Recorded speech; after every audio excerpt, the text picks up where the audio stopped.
So let's say we go back to 5 years ago when I hired Dan as a freelance. You started as like a consultant. That's me. 5 years. Yeah, or freelance. That's not me. And This was obviously that you lived long ago? That's fucking... Because now we've been working together, what, like 8 years? 7?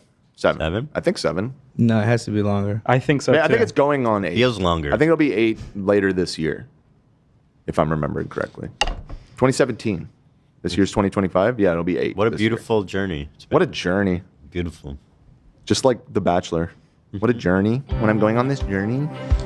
It's how they say journey all the Would time. you be my forever producer? You giving me a rose? Will you be my forever Are you giving me a producer? rose? I'll give you a microphone or something. An aux cable. A bejeweled microphone? An aux cable. full time, and I'll get to that. Yeah. So he started as like a freelance consultant. So what would be a fair way of compensating him for that? In your situation, it's like, what is the most like socialist way of doing it? Is that what you're Dude, I couldn't have stated it more clearly. Okay, go ahead. You're buying time. asking? Well, yeah, because that's what we're talking about, right? It would be. My answer is that's what we're talking about. What do you mean? How would you be paid under socialism? Yeah, the fucking thing we've been talking about for the last 2 hours. Nice try. It would be profit sharing. What so that I means just is. so this is interesting. So Hold on. You're right. Because Yeah. this is actually the most difficult aspect, in my opinion, of like trying to create the most ethical way of was good. I existing like under that. a capitalist organization of the economy. Play it again. Look how dumb he sounds, bro. Please, everyone watching right now, pull Ethan doing that exact same thing. I swear you've done it the past week.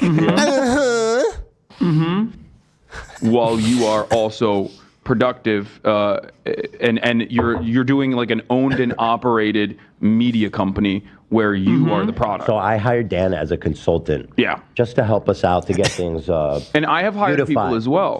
So then I'm profit sharing with him. How much profit am I sharing with him? So the way I do it, And that is a valid question because there's a difference between like a whole percentage and like 0.5%. If you can just decide how much to pay him, then it's literally no different than salary. It's literally the same fucking thing. Not literally. It would be a little different I mean, because your pay practically your the pay same. would be tied to revenue, right? It would At be that point, or practically the profit. same thing, and in my opinion, and a lot of times worse because you. If the risk company being does paid work, less. everybody does work, and if the company does well, everybody gets paid a little more. And you guys get paid, and like you guys know that you have a stable salary. Like you have a fucking job. You have a rent. You And have I think bills. this is- You got kids in school and shit. You're not going to work somewhere where you can just like get half the pay all of a sudden because you had a bad week. No, I understand. I mean, this is actually an interesting analogy to explore because in my particular situation, which you're bringing up in this clip of coming and working for you, I was coming from a life of living off of being a freelance gig worker, essentially, working on corporate events Right. or, premieres and like all that kind of stuff. And the company that I worked with, I would essentially get a percentage of the profits from the shows. And when I first started working for you, it was actually a pay cut to come work for you. Sure. I was making more money doing what I had done previously by a fairly significant margin. Sure, that makes sense. But as you said, it was very unreliable. I would some months I would make crazy money. At least it felt that way at the time. And then there would be dry spells where I wouldn't work for a couple months. And so, there is something to be said for the stability. That is why I took the job with you, is because I was sick of not knowing if I'd had rent money the next month. And how's your salary compared, just so the people know? What, now? Yes, Well, now. I mean, after 8 years, I make a lot more money here. Thank you. Than I was previously. Yeah, 100%. Just being clear. Yeah, that was when My the bank podcast account- just started. I didn't want to give. I was paying people kind of like.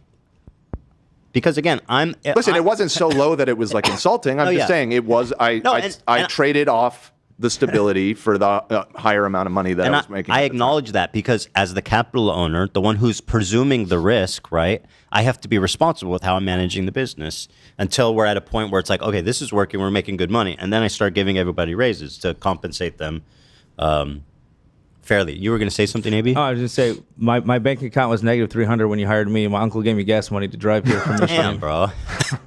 I didn't realize shit was that dire. Been there. I had a long dry spell, as Dan put it. Shit, bro. Got you paid, brother. I didn't know that. I would have offered you less salary. Do you remember what I said when you asked what I wanted? No. I said, give me anything. You're like anything. I said, I'll take anything. I was a hell of a negotiator back then.